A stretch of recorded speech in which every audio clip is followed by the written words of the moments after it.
It's easy in the modern world to disbelieve all folklore, ghost stories, and legends. If we haven't seen it ourselves, it must not be real. But if you think about it, isn't that a little arrogant? To think that we know better than all the humans that came before. There are so many things in this world that science can't explain. And there might just be a reason why cultures around the world have legends about ancient things that steal our voices to try to lure us just a little bit closer. For a second, just imagine that maybe we don't know everything. Maybe there are things beyond our understanding. Things more strange and terrifying than we ever thought possible. I'm Shelby. And I'm Casey. And this is Chill Seeker. Oh, well, that intro already has me scared. I'm telling you, last week I had literal nightmares of thinking of these mimics and these creatures. And now you've got me thinking about crawlers. Like, I'm sorry, but the name alone is terrifying. Yeah, so for me personally, I find crawlers a lot more terrifying than either Wendigos or even skinwalkers. So yeah, I feel like you're in for one with this. So welcome back to part 4 of my Mimic series. In the first 2 episodes of this mini-series, we did a deep dive on mimics and doppelgangers. In our last episode, things took a darker turn as we learned about Native American folklore's most famous mimicking creatures, Wendigos and skinwalkers. Next, we're going to take a look at what could be behind so many modern encounters with strange, horrible things that don't fit into the Wendigo or skinwalker category. I'm talking, of course, about crawlers. While the name crawler might be new, legends of unnatural humanoid beings that mimic human voices are certainly not. Accounts of such creatures can be found all around the world, dating back hundreds or even thousands of years. What do they mean? What are they? And are they still around today, lurking in the wilderness, just waiting for a human to wander across their path? Let's start with a quote taken from a spine-chilling post about a mimic encounter in Minnesota. I've heard my own voice calling me from the woods before. I've learned not to answer. Okay, let's go.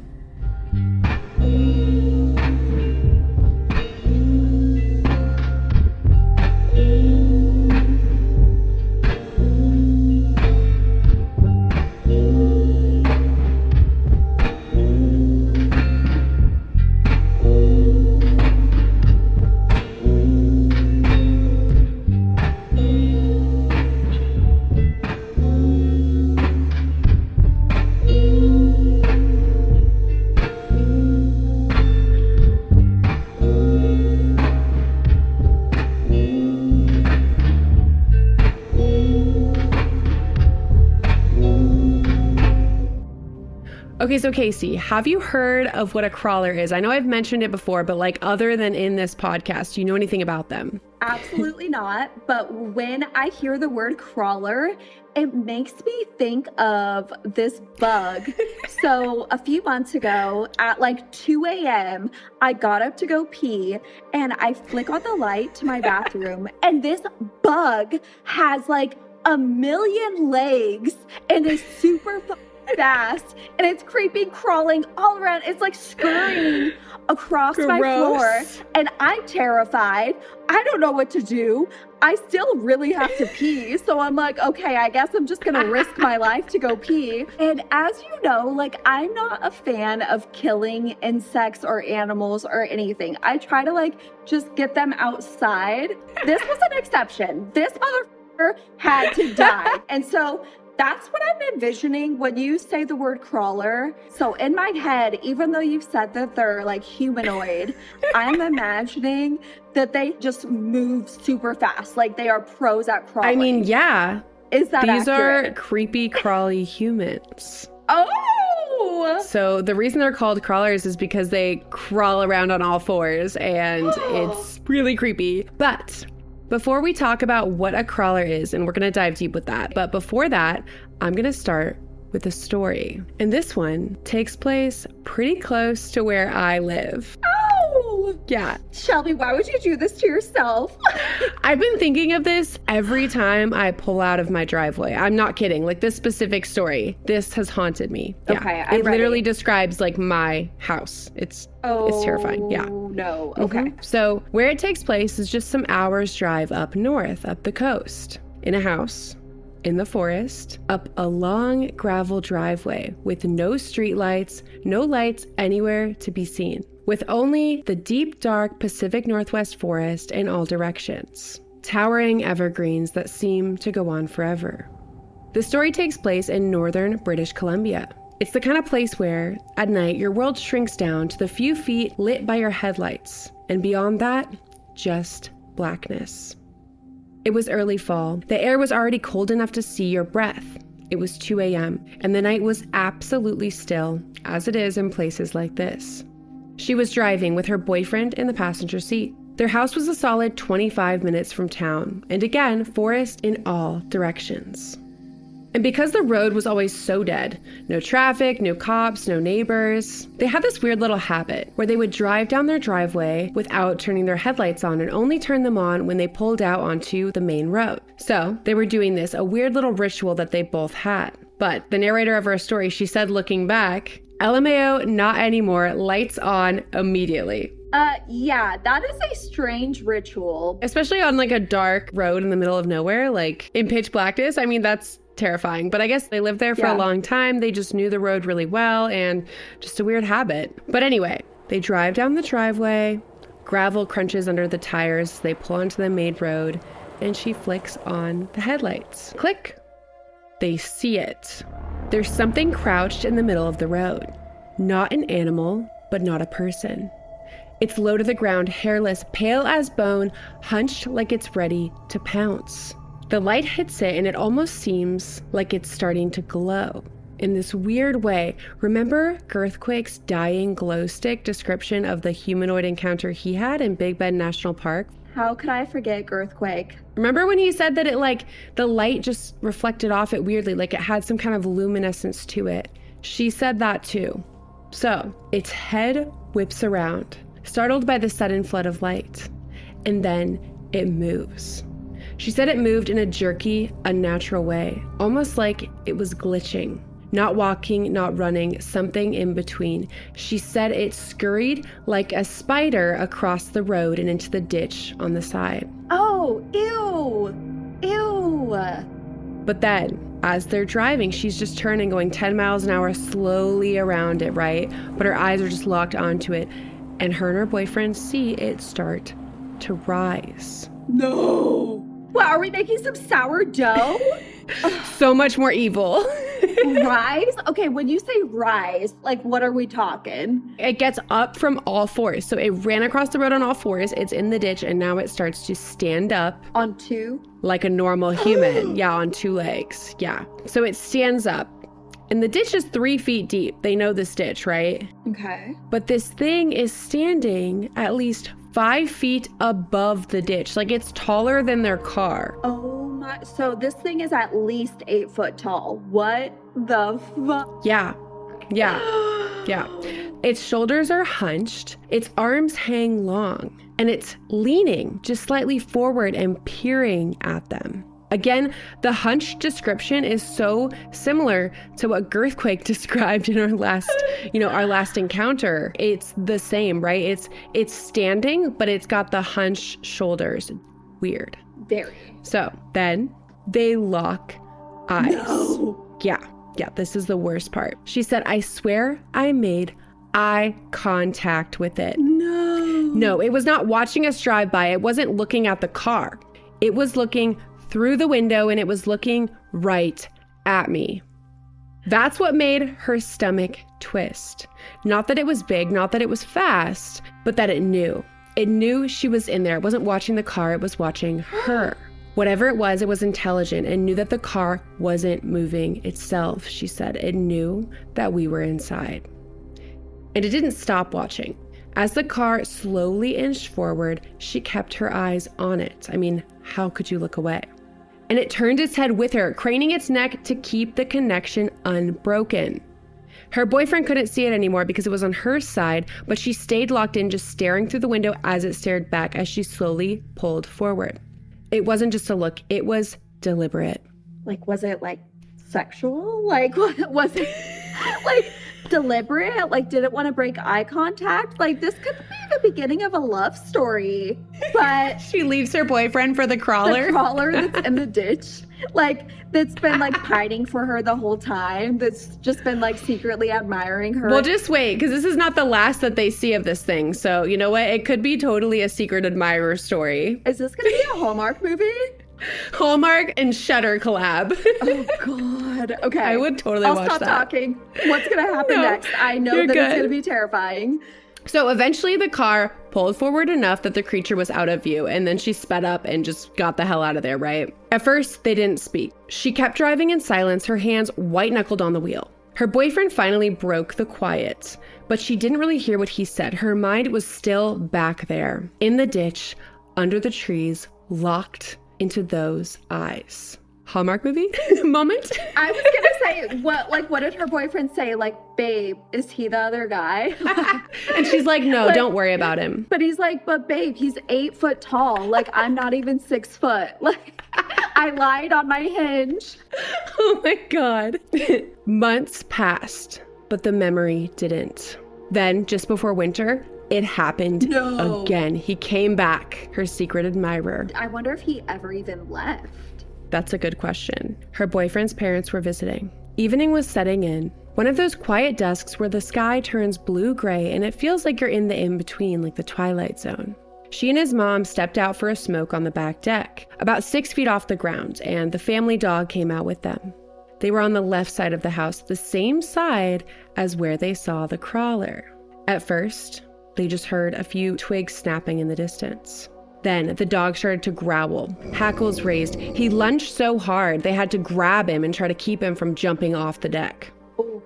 Her boyfriend rushed outside to see what was going on. And through the branches, half hidden by trees, they saw a tall, pale, humanoid figure just standing there, watching. His mom couldn't see it clearly. Her vision wasn't awesome without glasses, and especially that far away. But she knew something was there. And our narrator, she didn't have to guess. She knew exactly what it was, and she could tell by the twisting feeling in her gut. She said, I know it was the same creature. There was no mistaking it. She still thinks about it every single day. Not just the sight of it, but that feeling, that moment when she realized this wasn't just some dumb animal on the road. It saw her. And now, it wanted her to know that it was watching. Wow. Of course, I'm like, oh, he saw her. Like, it must feel good to be seen. And she did say she thinks about it every single day. I mean, it's right? giving it sounds kind of like a crush. Connection, but it is also giving worst nightmare ever. So what ended up happening when they saw this creature the second time? Did it like crawl away? They just went back inside because, I mean, obviously they were terrified. And I mean, I don't know. I feel like if this were me and my husband, like, he'd be getting a gun and going after that thing. But at the same time, it is Canada, so I don't even know if they have guns out there. Like, I feel like they should, just, you know? Like, bring some maple syrup and just start, like, squirting this creature with syrup and make them all sticky. So when they try to crawl, they just stick. They're going to stick a moose on it, right? Yes. Enough Canadian jokes. My friend Robin listens, who is Canadian. So hi, Robin. Sorry. Hi, Robin. No, but can't wait for New Orleans later this year. Yeah, we're gonna do a girls trip. We're gonna do some haunted things there. If anyone has any recommendations, let us know. But anyway, this story is really terrifying. And the craziest part about it to me is that it literally sounds like someone's describing my property, because I live down a long gravel driveway in a house surrounded by the forest, like a ways from town, no streetlights anywhere. And when I'm pulling out onto the main road every time now, especially at night, I just think of this story and I'm picturing, there's literally a ditch on both sides of the road. Like, I'm picturing the exact ditch where the crawler is going to be, right? God. It's going to stand up like, okay, like every time I pull out, I think of it. Why do I feel like you would actually want that though? Like, I feel like you're trying to manifest that. I 100% do. I kind of love it. Although actually, Jesse, my husband, is out of town the next 3 nights, so I'm here by myself and I'm really scared. Okay, well, just like FaceTime me if you get scared and need some company, because I'm always alone. But I also don't live in a forest, so it's not creepy. It's not creepy. I feel like, yeah, when I lived in an apartment, I felt way safer than living in like a big house with a ton of windows in the middle of nowhere in the forest, right? Totally. Yeah. I mean, you live in the setting of a horror movie. Like, it's gorgeous. It's absolutely stunning, but also very terrifying. Seriously? And the setup of every scary movie I've ever seen. Yeah, no, it really is. Like, too many windows in this house. But anyway, we can get back to the episode. So I want to ask you, Casey, what would you do if you had this experience? Oh, I would have immediately driven off. Like, the second I saw a creepy looking creature crawling on all fours, I would have been out of there before it stood up to be 8 foot tall. Like, I would have been pedal to the motherfucking metal. Like, I would not have even waited around to see what that thing would do. I would have hightailed out of there, got a hotel room, never gone back, unless I went with like a crew of people and we had like Ghostbusters outfits on or something. Like, that is terrifying. But yeah. I also feel like your response to this question is going to be the exact opposite, and you would have stayed and like seen what this creature was going to do. I feel like I have lofty ideas of wanting to see something like this, but if I actually did, I'd be flooring it. Like, I would be so scared. But also, I feel like I wouldn't move if I owned the house, especially, you know, like it seemed like they own their house and they've lived there, you know, their entire lives, right? Their family's around. And so it seems like it would be very difficult to just pick up and move. Especially in this economy. Right? Exactly. Housing prices in Canada are insane. So I feel like they were kind of stuck there. But I don't know, man. After I saw it a second time, like I feel like at the very least I'd be installing an insane security system with like alarms on every single window. Like that would be bare minimum, right? Oh, totally. Yeah. Yes. But I'd honestly just be afraid to even go on a walk outside by myself. Like, yeah, I don't think I could live there anymore. If that happened, especially twice, like, no. But even once, I feel like I'd be looking at other options. Absolutely. I'm not trying to stick around and see how this escalates, you know? No, thank you. All right, so I just wanted to set the mood before we dive into all things crawler. Because I did a ton of research and I'm going to tell you everything that I found about what a crawler is and where they came from. So now, let's get into it. Crawlers are typically described as tall, thin, humanoid figures that haunt remote wilderness areas at night. They are always entirely unclothed and hairless. A skeletal thin being with abnormally long arms and legs, often seen crawling on all fours or in a crouch, hence the name. Even when they're standing upright on two legs, they're often described as being hunched, kind of like in this story and also Girthquakes. And often, a crawler's skin is pallid or grayish, described like being plasticky or like a dolphin. But notably, some reports describe them as being dark gray in color. So while sometimes people refer to them as pale crawlers for the lighter ones, they're also darker crawlers that people have encountered. And we'll have some stories on both. Okay. Yeah.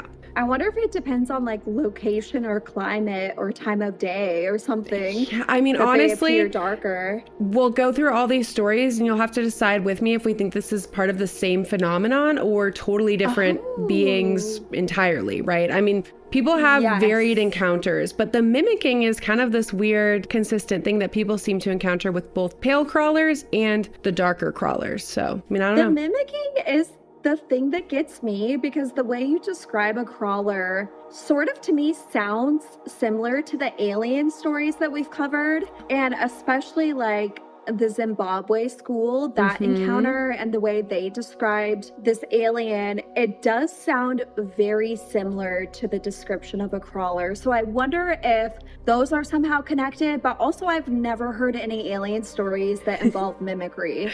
In our next episode, we're going to deep dive into the whole alien crawler connection and just kind of compare and contrast them, because there are a lot of terrifying similarities. Like, it's very strange. And I'm so glad your mind went there too, because yeah, like it can't be ignored. I mean, sometimes there's even lights sighted, like lights in the sky sighted around crawler encounters, and just, weird things that really line up. So we're going to get into it. I'm excited.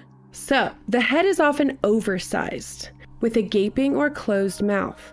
And witnesses frequently mention large eyes, sometimes black, sometimes yellow, sometimes gray, or even red.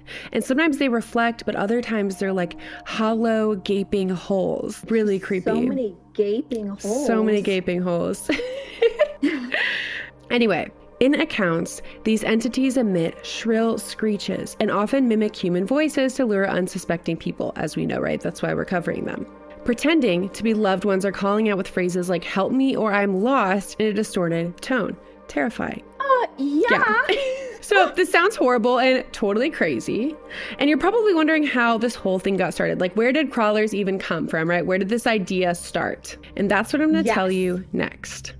The modern origin of the term crawler can actually be traced to internet horror forums and creepypasta stories in the early 2000s. Unlike skinwalkers and wendigos that have centuries of tradition, the crawler seems to have entered the public imagination relatively recently, largely through online narratives. By most accounts, sightings and stories of pale, crawling humanoids only began circulating in the 2000s with the rise of web forums devoted to paranormal encounters.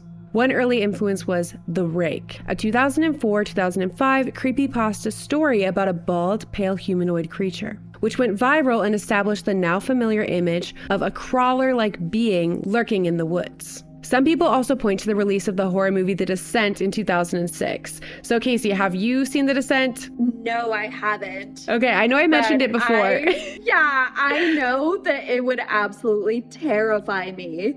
Yeah, it's one of my favorite horror movies ever, and for anybody who hasn't seen it, it's basically a group of girls who go on this trip down into caves. So this is not underwater, this is not cave diving, it's just cave exploring, but they try to do like this kind of uncharted cave exploration, and things go horribly wrong when they encounter these insane, like very crawler-like beings. I mean, this could be like the blueprint for a crawler. They're pale, they're super freaky, they're humanoid, and yeah, people point to this as kind of being part of what catalyzed the whole crawler story. But I mean, it was released after the original Rake creepypasta. So just part of this whole thing. We should watch it together because I cannot watch it by myself. We'll definitely watch it together if you're willing to, because I mean, I'm already giving you so many nightmares. I don't want to make it worse, and that movie's really scary. We'll just go full send. You'll never sleep again. I don't sleep anyway, so it's totally fine. Same. I don't sleep. Anyway, okay. Soon, enthusiasts on sites like 4chan's Paranormal Board and Reddit's r/cryptids began using crawler as a generic label for these humanoids, helping the concept spread. A notorious alleged trail cam photo known as the new Louisiana Swamp Monster began circulating online around the late 2000s and fueled the crawler legend. This image shows a gaunt, pale figure crouching in a marsh and was shared as supposed evidence of the creature. If you're watching this on YouTube, it will be appearing right now. And Casey, I gotta ask you to take a look and tell me your reaction. Like, describe this image for our listeners. Okay, so literal jump scare, like, what the fuck? That is the most terrifying image I think I have ever seen. Like, or most terrifying paranormal image I have seen, I should say. Yeah. But this is so gnarly looking. And I feel like maybe I did see this back in the day. But okay, I'm looking at a grotesque, like very thin thing that is on its knees but like crawling towards you, and it's got like a gaping mouth, a gaping hole for a nose, and then these like giant eyes that are just reflecting crazy light, like literal nightmare fuel. It's like, this is the scariest shit I have ever seen. Like, what? No, thank you. Like, I'm sorry, but yeah, I take back my earlier comments about the Hallmark movie, because if this is what that looked like, no. No, this is what I was picturing when you're talking about the Hallmark movie, and I'm like, I can get behind it. Like, oh my God, Shelby, would you really? Hallmark's first horror movie? I feel like you would, actually. God, I'm just imagining a Hallmark movie with this crawler in it. Okay, so if you've ever gone down the rabbit hole of crawler sightings, there's a good chance you've seen this photo. To many, it's the face of the crawler phenomenon. But according to the internet hive mind, it's been debunked. It's fake. Case closed. Or is it? Before we move on, we're going to break down the history of this photo, the story behind it, why so many people think it's fake, and why that conclusion might not be as ironclad as you've been led to believe. Much of this research comes from a deep dive video by YouTuber Missy Lee, who took a personal interest in this photo because she has seen the exact same thing. And when she saw this photo, she's like, I know it's real because that's what I saw. Yeah, this experience is what made her feel compelled to dig deeper, and what she comes up with is very convincing. I mean, I would love to believe that that photo is fake because it is so terrifying, but the fact that enough people have seen this creature makes me feel like it's probably real, which is even scarier. We're going to go over this photo and the ins and outs of why people think it's fake and why it could actually not be fake, but you can decide for yourself at the end, of course. I'm not trying to tell you it's real. And as you guys know, if you've listened to my MH370 breakdown, this is the kind of content I live for. So thank you, Missy Lee, for showing up with receipts. Shout out our girl, Missy Lee. So here's the background. The trail cam image was originally uploaded by a user named Hillbilly Willie to a hunting forum. Hillbilly Willie. Hey, I love him already. I knew you would. I just had a feeling. Yeah. So uploaded to a hunting forum, not a company website as some people have claimed. And there's been articles saying this. Not true. It was originally on a hunting forum. The photo was supposedly taken in Louisiana in 2010 using a Wild Game Innovations trail camera. Not long after, it was picked up by local news in Baton Rouge, and from there it began to go viral. Now, the major claim used to debunk this photo is that it shows a monster from a first-person shooter game called Resistance 3. Critics say the creature in the trail cam photo is identical to a character called Grim from the video game. However, Missy points out something that often gets ignored. The image of Grim in the game is actually very different to the photo itself, and I'll have them both appearing now if you're watching in the YouTube video, because there are a lot of differences. Like, someone would have had to excessively Photoshop Grim in order to get it into anything that even looks remotely like the crawler in the photo, or whatever that thing is, right? I mean, if it's fake, it's like, it barely even looks like it started from the video game. There's really not much in common. Okay, so the reason why people think that there's a connection between the video game and this photo is because of a tweet from Insomniac Games, which are the creators of Resistance 3. They jokingly claimed credit for the image going viral. But in a follow-up tweet, they clarified that they didn't create the image and they were just trying to jump on the joke and try to basically gain some traction, as we've seen so many companies do. Look at like Duolingo, right? I mean, every major company now is constantly commenting on viral memes, reposting stuff, trying to like basically just gain traction and popularity from whatever meme is going viral at the moment. So they literally said this is what they were doing. It was totally a joke and they had nothing to do with the image. And I'm going to have both the tweets up here right now so you can see for yourself. However, this is a major claim by everyone who has debunked this photo, right? Is that this company claimed that they made it as part of a promotion for the game. But then nobody ever mentions that they actually say that they didn't. So I just have to bring that up because it's like one of the key points, right? Yeah, it was just like a social media manager working overtime like that. Yes. Also, it's kind of... They had a smart intern because everybody literally believed it. Like, crazy, right? And it's crazy that people then won't believe when they say, oh, we're just kidding. Like, it was good marketing. Well, I think it just gets lost, right? Like, nobody paid attention to that tweet. The other tweet went viral and this one didn't, right? So people just forgot about it. They didn't even know about it at all. And I mean, you know how the internet works. Like, things just get buried, right? Yeah, nobody cares to dig and actually find out the truth. So this doesn't mean that the photo is real, of course. It just means that it wasn't created by Resistance 3 and, you know, its promoters and the company behind it. Now, let's take a look at the more technical side. Skeptics have pointed to a supposed halo around the creature's head as proof of Photoshop manipulation. So there's kind of this like blackish blur around the creature's head. But Missy Lee ran the image through multiple forensics tools, including JPEG, Snoop, and photo forensics error level analysis. And she found that the only inconsistencies in the whole photo came from the Wild Games Innovations logo that was overlaid on top of the photo. The forensics programs would flag that yes, this photo has been manipulated because there are errors detected, right, or anomalies detected. But when she actually looked at what the anomalies were, it was just the logo. It wasn't anything in the actual photo itself. So people claimed like, oh, anomalies detected, so it's photoshopped. But like, no, just the logo, right? Interesting.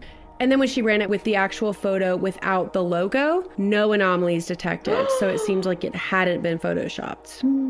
Yeah. She demonstrates this in the video, and you should definitely watch it if you're interested. Like I said, she does a full deep dive and really shows you everything. And it's definitely worth watching if you really want to get to the bottom of this. But after running these tests, she concludes that the dark halo is motion blur and proves that it is present in deer photos taken later with the same trail cam. So 9 days later, Hillbilly Willie uploaded another photo from his trail cam, and this one's of a deer. And this has the same motion blur that is present in the crawler image. Our boy Hillbilly Willie knows the dealie. Like... Well, don't you love how he just goes back to posting like his normal trail cam images? He's like, yeah, next week caught a deer. Like, yeah, like this week was a crawler, next week it's a deer, next week might be a bear. Just stick around and find out. Like, that's, you know what? Hillbilly Willie is the really. Like, he just keeps it one hundo. He's like, hey, I like trails. I got a trail cam. This is what I got. Like, respect. All right, so another thing people point to in these photos is that the deer photo that was uploaded later, right, 9 days later, people say the original crawler image must have been fake because in this second photo, the leaves haven't changed on this one little tree that's visible in the image. But Missy Lee consulted with her friend who is a botanist, and she said that because they're in Louisiana and this specific type of tree that she thinks she can identify from the photo as being sassafras, that tree probably wouldn't lose its leaves in that time frame because Louisiana is a very warm climate, and it's totally normal for this type of tree to keep its leaves well into the fall and even winter. So people saying that, oh, the photo's totally fake, the tree would have lost its leaves, like that just seems to be not true. Exactly. If you know a sassafras, you know they hold on to their leaves. Everybody knows that. Yeah. Okay. So here's where things get really interesting. Missy messages a ton of people on LinkedIn who worked for the news station that ran the story. Finally, she gets in contact with someone who has direct knowledge of why and how the story was run. According to this former employee, the news gets emailed crazy photos all the time. So like people are constantly hitting them up in email with like crazy weird things. Some of them are photoshopped, some seem real, but most of them are just totally irrelevant and they never share them on the news. But there's a reason why they took this photo much more seriously than the rest. And it was because of the source that it came from. Wait, so this was actually ran on like news stations? Yeah. Okay, so this has to have some type of legitimacy behind it. I mean, you know, things are run on the news that are crazy, yes, right? Like we've seen that. But still, like, at least I would hope that a news station would do. You'd hope, but I feel like we can't use that to fact check, right? Yeah. Like just because it was ran on the news doesn't mean it's real. We know the reason why they ran it though, which is what I'm about to tell you, is because of the source that it came from. Okay. It came from a .mil email address. And do you know what that means? Wait, was Hillbilly Willie in the millie? Yeah, so it means that the source was in the military, but we don't know if Hillbilly Willie was in the military. And the problem was in the Billy, right? I mean, the problem is he only stuck on that one hunting forum, and there were so many impersonators, like nobody's ever been able to find out. And even Missy Lee herself tried, right? But she couldn't figure out if he was in the military or not. So we don't know.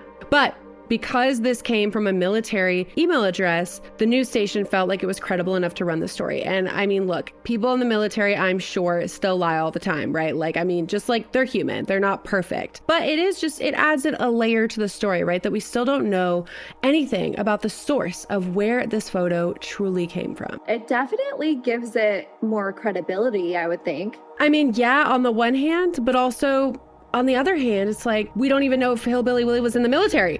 Was Hillbilly Willie in the millie? We need to know the dilly.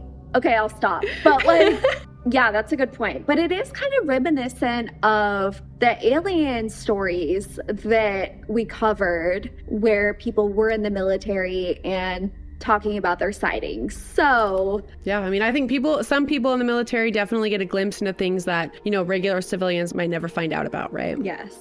So the original Hillbilly Willie stuck to his story and never admitted the photo was fake. He uploaded additional images from the same trail cam, responded to skeptics on the forum, and maintained that what he captured was real.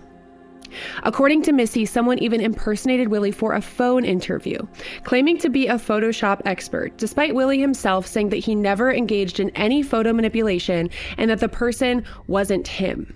And people were also posting on other forums claiming to be him and creating backstories for the photo that were totally fake. But he's like, no, I literally only ever posted on this one forum where the original photo was shared and none of the other people saying they're me are me.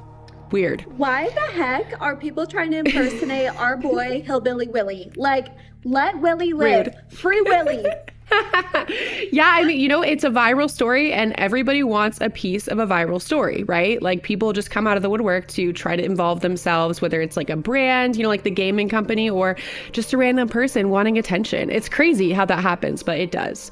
So anyway, things got so muddied with all the fake Willies out there admitting the photo was fake and the gaming company's tweet taking credit for the photo, even though they later said they were joking, that the internet just kind of accepted it was debunked and moved on. Now, has the photo been proven real? No. But has it been definitively debunked? Also, no. Missy was able to counter every single claim from the most popular debunker videos. There is still more to this story than we know. And if Missy Lee's own sighting is to be believed and it matches the trail cam image almost exactly, then it's possible this photo isn't just a viral meme from the creepypasta era. It might be one of the most important pieces of evidence in the entire crawler conversation. But I'll let you decide. So, Casey, what do you think? Is the photo real or is it just like a crazy internet hoax? I mean, I feel like our boy Willie is the really dilly, Like, I don't think he's lying. He just wouldn't do that, right? I just feel like he's just a good man. Do that, Like, definitely not. It's impossible. Okay, so you're saying the photo's real. Yes, I tend to believe that our boy is telling the truth. But, I could be totally wrong as well.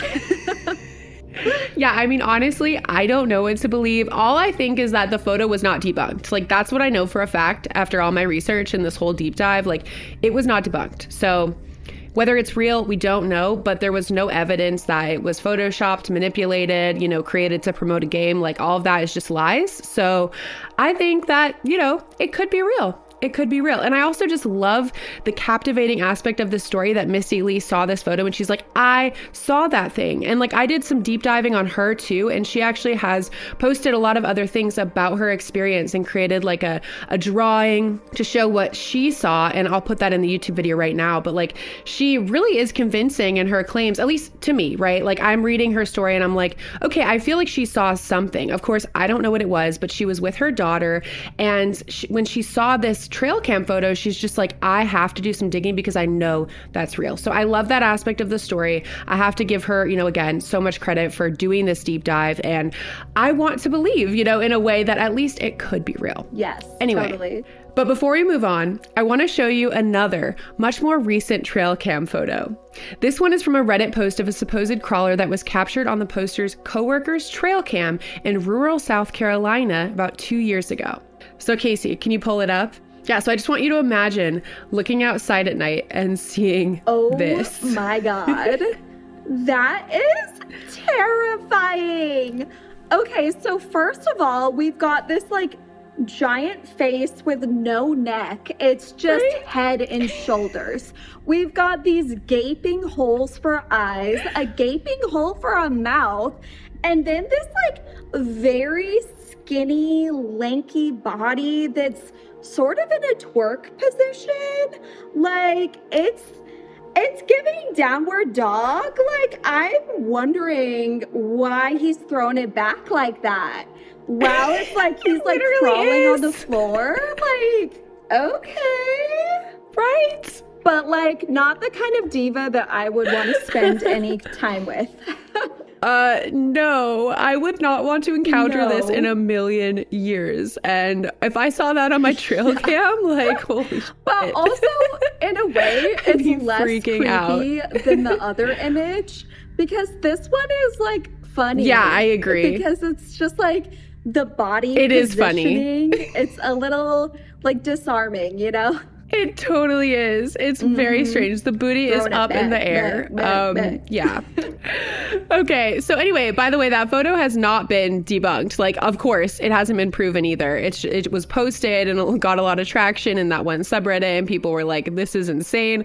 Could be real, could be fake. Who knows, right? But anyway, now that we've gone over a little history, we can see why many believe that the crawler is just an online legend, right? The fake trail cam photo, whether or not it's actually fake, but the creepypasta rake story, like The Descent, the movie, right? All these things add up to make people believe like, okay, well, it's obviously just from pop culture and the internet. Like, it's not a real thing, right?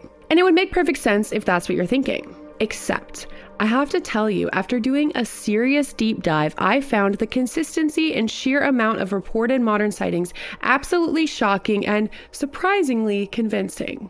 I read literally hundreds of reports in books and across forums, and time again, independent witnesses describe seeing the exact same thing. I believe that whatever it is, people are seeing something. Is it coincidence? Collective hysteria? Are they all just lying? Or is there something strange lurking in the dark corners of our world? Now, while crawlers might seem like a modern invention, the unsettling truth is that beings eerily similar to them have been believed to be stalking humanity for centuries. I've been digging through myths, folklore, and old encounter reports and have found scattered stories across cultures and across time that sound alarmingly like today's crawler encounters. Maybe the only new thing about the crawler is its name. Okay. So this is the part of the horror movie where the person who's being haunted is scrolling on Google and Wikipedia and trying to search whatever entity or demon they think is after them. They're usually alone at night on a computer reading news articles or ancient lore. And for some reason, I've always loved this part of horror movies because it just feels so relatable. It's so fun. And this is what we're doing right now. And this is what I was doing when I was researching this episode. So I hope you're ready. Let's get into it. First, let's take a look at Indigenous lore right here in the US and North America. Long before Reddit threads, trail cam photos, or YouTube deep dives, a man named James Teat was quietly documenting the myths, beliefs, and spiritual experiences of the Indigenous peoples in the Pacific Northwest, right where I live. Teat was a Scottish-Canadian ethnographer who lived among the Nlakapamuks, I'm sure I said that wrong, but they're also called the Thompson people, in British Columbia during the late 19th and early 20th centuries. In April of 1900, Teat's work, titled The Thompson Indians of British Columbia, was published in Volume 2, Part 1 of the Jessup North Pacific Expedition series by the American Museum of Natural History. It's a dense anthropological record, pages and pages of spiritual traditions, social customs, and stories passed down through generations. But buried in that text is a chilling little paragraph. A quote that sounds less like a historical ethnography and more like something ripped straight from a modern crawler encounter on the paranormal subreddit. Quote, "Beings of another kind are occasionally seen. They are of the same size and height as ordinary people, but naked like dwarves and ghosts, and of a ghost color. They are very gaunt, sickly thin, the shape of all their bones and joints being visible. Their eyes are very large and round and protrude from their heads. Like ghosts, they chase people but are more persistent." So, just take a second to let that sink in. This isn't from some 2007 creepypasta or amateur blog post. This is from an ethnographic account published in the year 1900.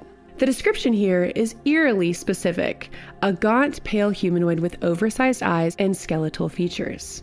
Like, that literally sounds like a crawler, right? Like, looking at myself in the front-facing camera, like, wait, do I kind of look like that? Like, my eyes are kind of big. No, you don't. Oh my God. No, you have cheekbones that could kill. Like, that's all. No, you do. You do not fit this description. You're not even that pale. Like, I'm much paler than you, I think. It's pretty bad right now. Okay, so I'll also note that this legend comes from British Columbia, the exact same place where the crawler story I shared at the beginning of the episode took place. But anyway, in our last episode, we also talked about wendigos and how they're described as pale, emaciated, not quite human beings, which does sound quite similar to the physical description of a crawler, now that we've gone over what a crawler is. And I touched on the idea of manadoogs or man-catcher spirits. But once I heard of those from that Indigenous commenter, I had to dig more. So here's what I found. In Ojibwe and other Algonquian-speaking cultures, the term Manitou or Manadug refers broadly to spirit beings, some benevolent, some neutral, but others are predatory. These darker spirits are said to lure, stalk, and sometimes even possess people, often by exploiting fear, spiritual weakness, or emotional disconnection. They're not just physical threats, they are soul hunters. These man-catchers are said to trap a person's essence, leading to madness, paralysis, or death. In many accounts, they are described as humanoid but grotesquely distorted, with unnaturally long limbs, sunken faces, and movements that are all wrong. Sound familiar? Man-catchers aren't the only spirits that share strange parallels with modern crawler sightings. Across so many different tribal traditions, you start to see recurring figures, ancient entities whose stories echo the same traits we now associate with crawlers. One of the most striking is the Baykok of Ojibwe legend. The Baykok is a skeletal, pale spirit that preys specifically on warriors. Did you say Baykok? I was thinking that. The Baykok, yeah. Baykok? Baykok. Okay, Baykok. Okay, I'm so sorry. Yeah. Okay, so it's said to fly silently through the forest, moving with an unnatural speed, and the victims often never see it coming. And the Baykok then devours their liver while they're still alive. Very specific. Liver? I don't know. I mean, some animals do that in nature, you know? Like, I'm pretty sure orcas actually have been terrorizing great white sharks, and they attack them literally just to eat their liver. So this is definitely a thing in nature. I wonder what's so delicious about the liver. Yeah. I know. I'm not actually sure, but it's definitely a thing that certain animals like eating specifically. Like, they'll leave the rest of the body and just take the liver. So maybe that's how this legend originated. You know, maybe that happened to humans before, but maybe it was really just like a bear or something. But of course, it led to the creation of this legend. I don't know. Or maybe it's real, right? Who knows? Anyway, I also came across something called a stickman. And boy, I feel like stickmen should be right up there with wendigos and skinwalkers when it comes to infamous, creepy creatures who lure you into the wilderness. Stickmen, sometimes called stick Indians, are part of Native American folklore across several tribes of the Pacific Northwest. So again, back in the Pacific Northwest where I live, including the Salish, Spokane, Colville, and Klickitat peoples. Descriptions vary slightly between the tribes, but the core traits stay eerily consistent. These beings are often described as wiry, humanoid figures, sometimes skeletal and unnaturally tall, with long limbs, sharp claws, and the ability to mimic human voices. They are known to appear dark or sometimes like they aren't quite solid in this reality. And they're known to whistle from the woods, imitate loved ones calling for help, and lure travelers off safe paths into the deep forest. So, when we take a step back and look at these stickmen, man-catchers, and other native entities, we see a spiritual category rather than a single creature. Beings that stalk the physical and psychological edges of reality. Crawlers, in this light, could just be a modern interpretation of ancient spirits. But let's move on from Native American legends and look at some more recent American folklore. In Appalachia, there's talk of white things, sometimes called devil dogs. These ghostly white creatures were said to stalk the misty mountains at night, sometimes running on 4 legs and sometimes upright on 2. Early 20th century witnesses in West Virginia described them as hairless, pale beasts with long fangs and bone-chilling screams, attacking livestock and frightening travelers into bolting for safety. These pale, night-dwelling predators with an aura of dread fit disturbingly well into the pale crawler mold. And Appalachia is a whole subject in and of itself, and we're going to do a deep dive in our next episode. But for now, let's look at some old case files that cryptozoologists have investigated and found crawlers hiding in plain sight. Like in 1977, the famous Dover demon that was spotted in Dover, Massachusetts. A small, pale, spindly-limbed humanoid seen crawling near a rural road at night.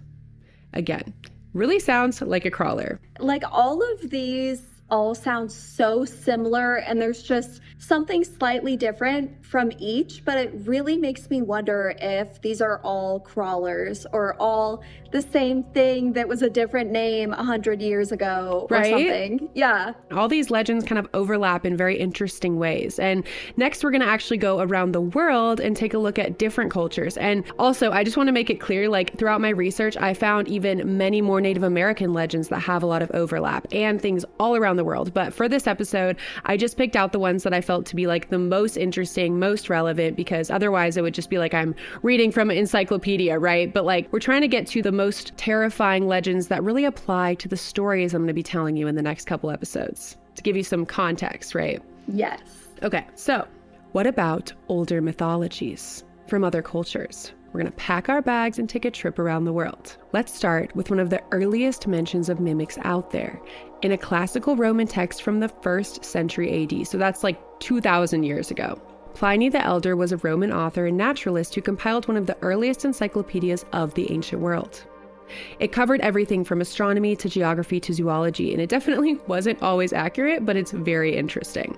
In this text, Pliny describes a bizarre creature called the crocodile. The crocodile was a hybrid, part wolf and part dog, and it was said to have the ability to perfectly mimic the voices of humans. Travelers would hear the call of loved ones or companions crying out for help, only to find themselves ambushed and devoured when they followed the sound. Obviously, the physical description here is very different. Like this is more like a werewolf type creature than a crawler, but I just thought it was super interesting that legends of something mimicking human voices deep in the woods to lure humans to them and then killing them, like that legend has been around for 2,000 years, which I thought was crazy, and I had to mention it, right? Yes. I found many more mentions of mimics from cultures all around Europe and Asia, but one of the ones that most closely reminded me of the crawler is the ghoul from the Middle East. In ancient Arabian stories, including Arabian Nights, ghouls were described as shape-shifting, man-eating creatures.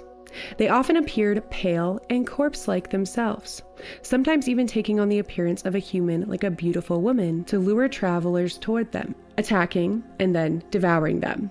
An Arabic ghoul could usually be recognized by inhuman features like clawed hands, pale skin, sunken, too wide eyes, or an unnatural voice.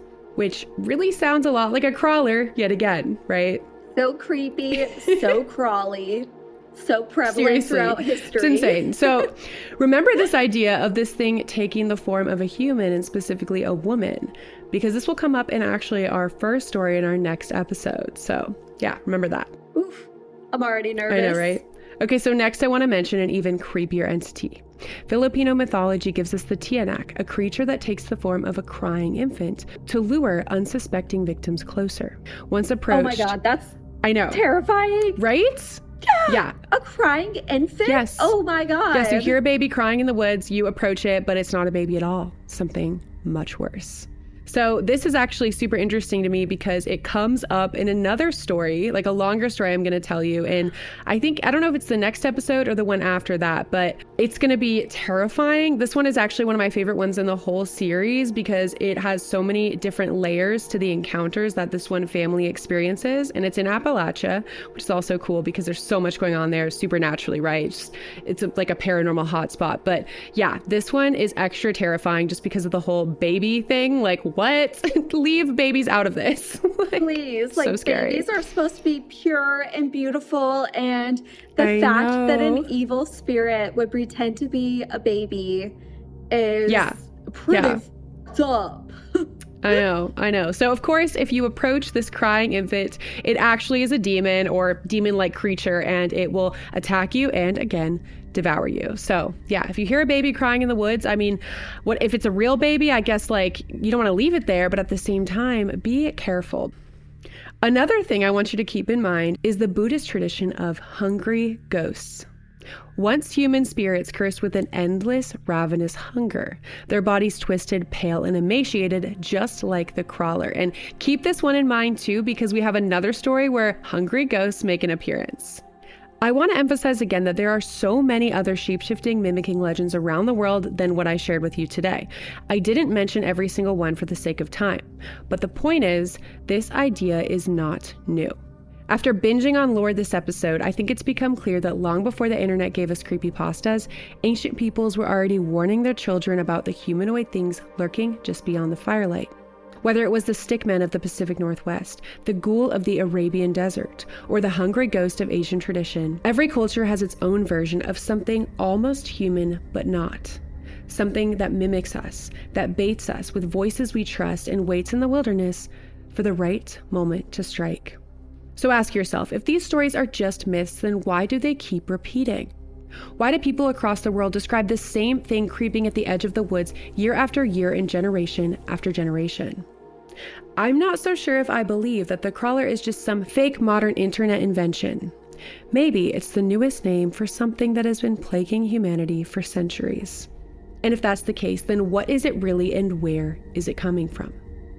In our next episode, part 5 of the Mimic series, we're going to explore some of the most disturbing and fascinating theories out there. And of course, share some more stories. Could what we're now calling crawlers be cryptids, spirits, demons, aliens, tulpas, or something even stranger? And what does it mean that their appearances seem to be accelerating? Not just in remote forests, but in backyards, by highways, and even outside bedroom windows. Wow. So I want to hear from Casey and from you, the listener. Do you think crawlers are a hoax and a creepypasta invention? Or do you think they're a new name for something much more ancient? Please subscribe to our channel on YouTube and tell us on patreon.com/chillseeker and social media at @chillseekerpodcast on Instagram and @chillseekerpod on TikTok. And leave us a 5-star rating if you're listening on Apple Podcasts or Spotify, because we only have like 3 ratings and it really means so much to us. It just helps so much. It helps get you some traction, move you up the charts. Like, we're just starting out, and every single like, every subscribe, every thumbs up counts. So yeah, if you're watching on YouTube, please hit the like button. And we're almost at 150 subscribers now. So if you want to be the 150th, like, help get us there, right? It would mean so much to me. So yeah. Like, subscribe, leave a comment, all the things, right, to support us. Like, we truly appreciate it. So Casey, what do you think? Are crawlers just an internet story gone wild, or are they like a new name for these crazy entities and legends that have been apparently stalking people for centuries? Apart from like an alien encounter, because we discussed those, and oftentimes throughout this series, I've thought that these creatures were similar. I'm going to go with it's a new name for something that's been around for centuries, like, for sure. I think there's just way too many stories over the course of like hundreds of years for me to just be like, oh, it's totally made up. Like, I feel like when enough people have experienced this, it feels real to me, even if I haven't experienced it myself.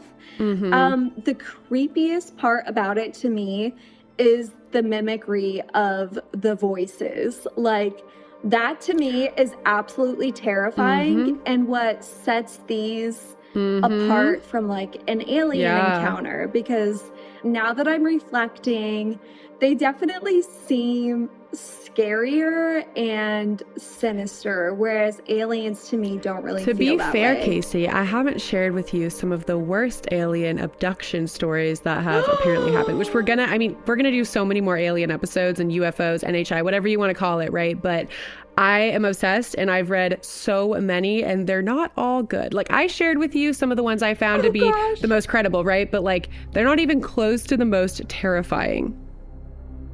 Oh my God. Okay, so basically all of these creatures are things that we should be weary of. And I'm just naive thinking that everything is my friend and that if they get to know me, they're not going to hurt me.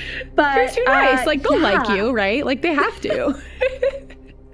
That's my toxic trait, is like, I feel like I could go into like a lion cage at the zoo and they would just be my friend. Like, That's so funny. I love it. I mean, I tend, like, you're so sweet. Like, I feel like you just have good energy. So honestly, I kind of agree that like you'd probably be able to, you know, convince a lion that you're just like a good spiritual presence, right? But I mean, I don't know. The thing is, I feel like some of these alien UFO encounters could potentially be almost like a misunderstanding. Like, the person is interpreting it as being evil because they don't know what's going on, and it's terrifying, right? But maybe they're not necessarily having malevolent intentions. But I mean, kind of, you know, abducting someone against their will, it's hard to really say that that's like a great thing, no matter what the intentions behind it are. Normally not a good thing. We love consent around here.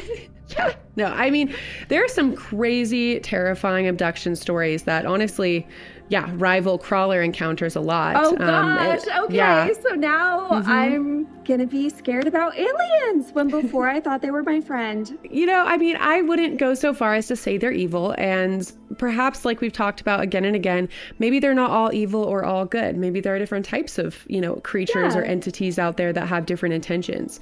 We're gonna go deeper into this actually in our next episode, because I do love the similarities between crawlers and aliens, like the gray aliens specifically, and the way that people describe them. There's a lot of overlap there, and we're gonna get into some theory by famous UFO researcher Jacques Vallée. So if anyone here is listening and you're into UFO stuff, you probably have heard that name before, because he's one of the OGs who's very famous for like taking a very theoretical approach and like a very research heavy.